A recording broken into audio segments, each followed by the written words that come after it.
ya. Saya kan sebagaimana orang Indonesia lainnya pengikut mazhab Imam Syafi'i. Dan Imam Syafi'i itu bukan Dzurriyyatur Rasul. Kenapa saya ikuti? Ya karena kalau soal agama ini adalah soal ilmu, bukan soal dzurriyyat atau tidak dzurriyyat.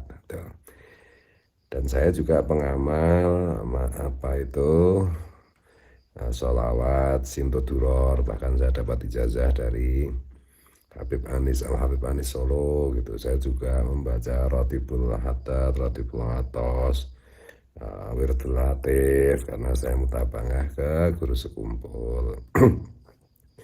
Apakah beliau-beliau ini Dzurriyyatur Rasul atau tidak, itu bagi saya tidak masalah gitu. Karena ini rotib ini kan ilmu, bukan soal dzurriyyat atau tidak dzurriyyat gitu.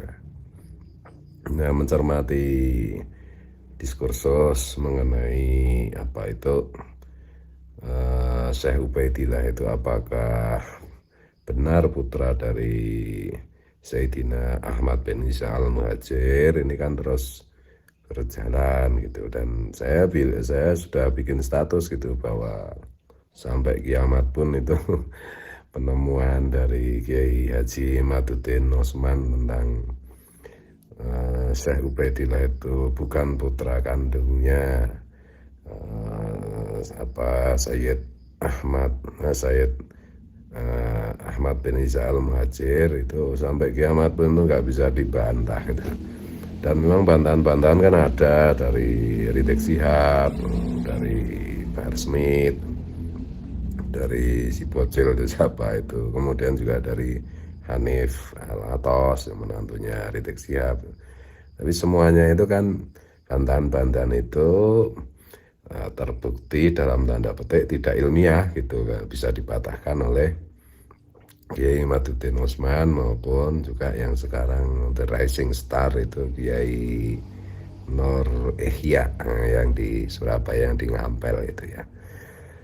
Nah, ini pun akan terus, insya Allah akan begini terus. Jadi setiap bantahan dari kelompok Robitoh itu pasti akan bisa dipatahkan. Belum lagi kita juga mendengar pendapat-pendapatnya dan kesaksiannya Sayyid Zulfikar Basaiban kan gitu ya. Nah, dan juga mulai berkembang juga mengenai fakta sejarah yang sebenarnya sudah lama saya ketahui itu sejak saya SMA itu, bahwa Habib Utsman bin Yahya Mufti Batavia itu adalah antek penjajah VOC. Dan dia adalah salah satu penyokong data yang terbesar untuk kepentingan kerja Dr. Snuk Gur-gurnya gitu ya, yang menyamar menjadi ulama dengan sebutan Syekh Abdul Karim apa siapa itu. Snuk Gur-gurnya itu seorang orientalis beragama Yahudi gitu, yang menulis buku The Achehes itu yang paling fenomenal ya. Meneliti bekerja untuk pemerintah penjajahan Belanda di Nusantara untuk bagaimana agar bisa menundukkan perlawanan umat Muslim terhadap penjajahan gitu. Dan menyamar sebagai ulama dan bisa masuk, bahkan bisa masuk ke Mekah, ke Madinah gitu, bisa mengelabui ulama-ulama Timur Tengah atau ulama-ulama Hijaz bisa dikelabui. Nah, salah satu anak buahnya kan Habib Utsman bin Yahya Mufti Batavia, Mufti Betawi gitu, itu anak buah yang, dan foto-fotonya juga ada itu. Dan sekarang kan udah rame dibicarakan di publik gitu. Nah, kemarin itu ada omongan dengan teman-teman itu, dengan demikian bila memang tesisnya Kiai Maduddin Osman itu tidak terbantahkan, artinya kan Robito Alawiyah ini sejak berdiri tahun 1928 itu berarti melakukan kebohongan publik dengan kepada bangsa Indonesia, kepada rakyat Indonesia, dengan mengaku bahwa apa anggota mereka itu adalah Dzurriyyatur Rasul yang disebut Habib itu, padahal faktanya kan tidak gitu ya. Faktanya menurut penemuan Kiai Matan ternyata kan tidak. Berarti ini kan satu kebohongan publik gitu. Bahkan dari pembicaraan dengan teman-teman itu, apakah Rabidah Alawiyah itu perlu dilaporkan ke polisi atas kebohongan publik ini gitu. Jadi bukan karena kebencian atau bukan karena apa, supaya semua terungkap, karena kalau misalnya dibawa ke pengadilan kan nanti terjadi sidang adu argumen dari para ahli gitu. Dari misalnya saksi ahlinya yang dari kubu yang melaporkan tuh Kiai Imaduddin, Kiai Nur Ihsan gitu. Nur Ihya ya, bukan Nur Ihsan, Kiai Nur Ihya yang Surabaya dan seterusnya. Dan mungkin juga dari kubu yang dilaporkan dari Rabidah Alawiyah juga bisa mengajukan pakar nasab mereka yang mendukung klaim mereka bahwa Syekh Ubaidillah itu adalah putra Sayyid Ahmad bin Isa Al-Muhajir gitu. Nah, dari situ kan publik bisa mengetahui dan mengikuti debat ilmiah yang terbuka, yang fair, yang tidak dilandasi oleh suka atau tidak suka, dan dengan cara yang lebih terbuka, bukan dengan cara yang dalam tanda petik itu taktik gerilya gitu. Misalnya Rabidah Alawiyah yang bikin surat edaran begini dan begitu membantah gitu. Kemudian ada bocil-bocil basar mereka ngomong ngawur tanpa dasar ilmiah gitu. Termasuk mungkin nanti juga kalau misalnya ada pihak yang melaporkan itu jangan disangka yang enggak gitu. Karena ini demi sesuatu yang ilmiah gitu ya. Demi sesuatu yang ilmiah gitu. Dan kalau memang Syekh Ubaidillah itu ternyata memang tidak terbukti sebagai putranya Sayyid Ahmad bin Isa Al-Muhajir, itu apa tahu gunanya itu? Ya banyak gunanya, karena selama ini klaim tentang Syekh Ubaidillah itu Dzurriyyatur Rasul itu dalam kenyataannya sudah dipakai untuk eksploitasi hal-hal yang sifatnya duniawiyah, dan bahkan hal-hal yang sifatnya menyangkut harta benda maupun politik gitu, maupun gerakan politik, dan itu bagaimanapun juga merugikan umat Rasulullah gitu loh. Nah, sekedar tambahan catatan misalnya begini, ini kan juga diperkarakan juga mengenai silsilah Wali Songo gitu loh. Itu sekarang kelompok Rabidah Alawiyah kan mengatakan Wali Songo itu Asmat Khan, termasuk keturunannya Syekh Ubaidillah. Kemudian dzurriyyatnya Syekh Wali Songo mengatakan bahwa Wali Songo itu bukan dzurriyyatnya Syekh Ubaidillah gitu. Dan Sayyid Zulfikar Basaiban juga mengatakan bahwa ketersambungan nasab Wali Songo itu ke Rasulullah bukan melalui Ubaidillah. Ini bisa dicari sendiri penjelasan-penjelasan itu kan di vlog-vlog YouTube kan banyak banget ya. Aku enggak untuk menceritakan itu secara detail gitu. Dan ini tadi saya mau ngasih catatan gitu. Kalau dzurriyyat Wali Songo itu kan ya berapa dapat terbukti tidak pernah minta diakui sebagai keturunan Rasulullah, tidak pernah menggunakan statusnya sebagai keturunan Wali Songo itu untuk kepentingan duniawi gitu. Nah, akhir-akhir ini aja karena kelompok Rabidah Alawiyah itu terus menerus dalam tanda petik ada banyak oknum yang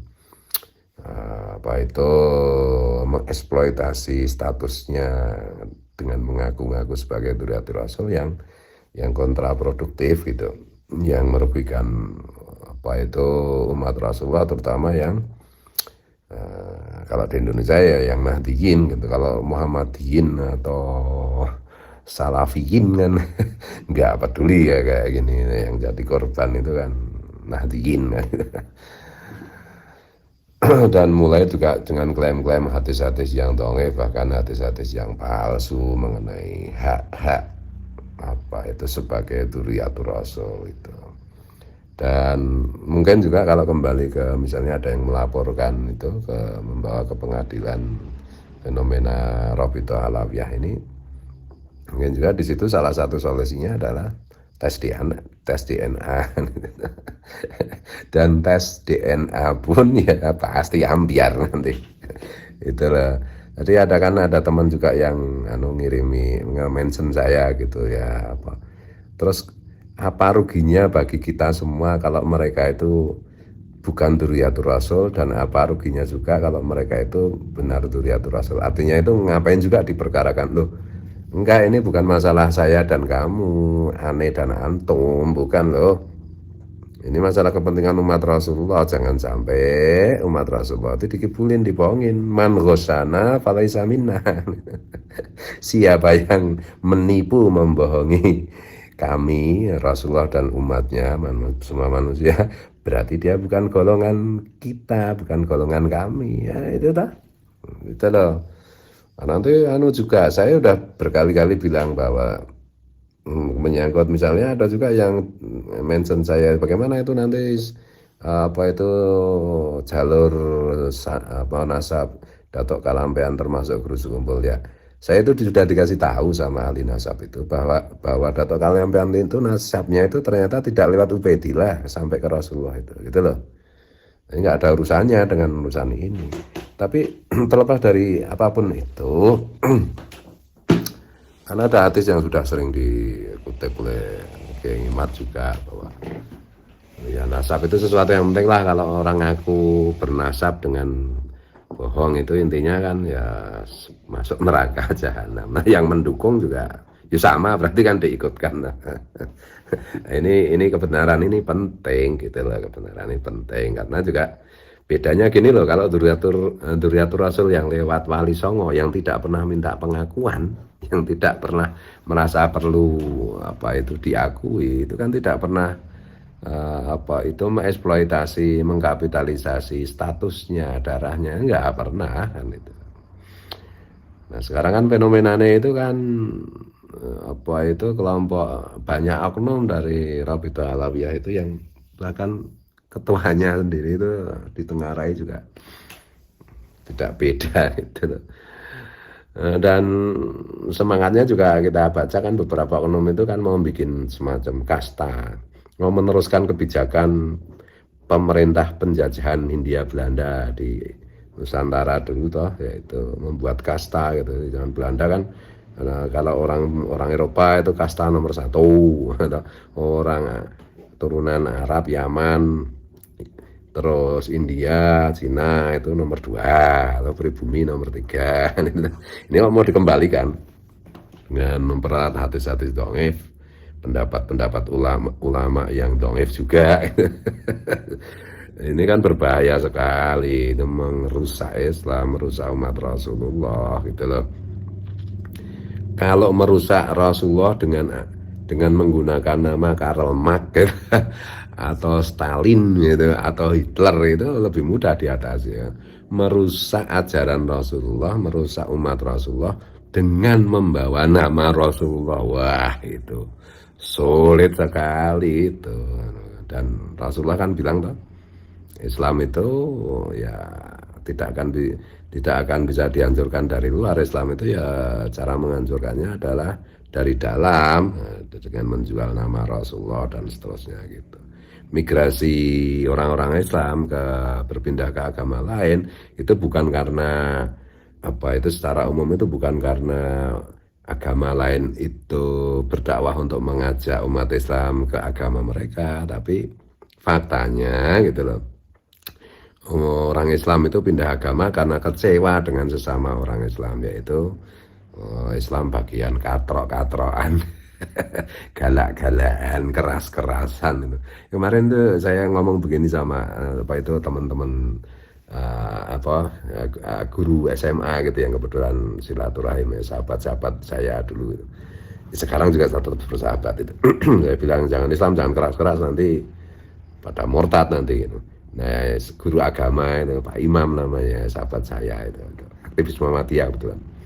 Terus beliau ceritain, oh kemarin tuh ada anak perempuan itu dulu saya paksa-paksa pakai jilbab, udah mau pakai jilbab, tiba-tiba kemarin bulan kemarin saya ketemu dia itu kok nggak pakai jilbab lagi ya. Saya tanya, Dok, kamu sekarang nggak pakai jilbab lagi? Nah, jawabnya sangat mengejutkan.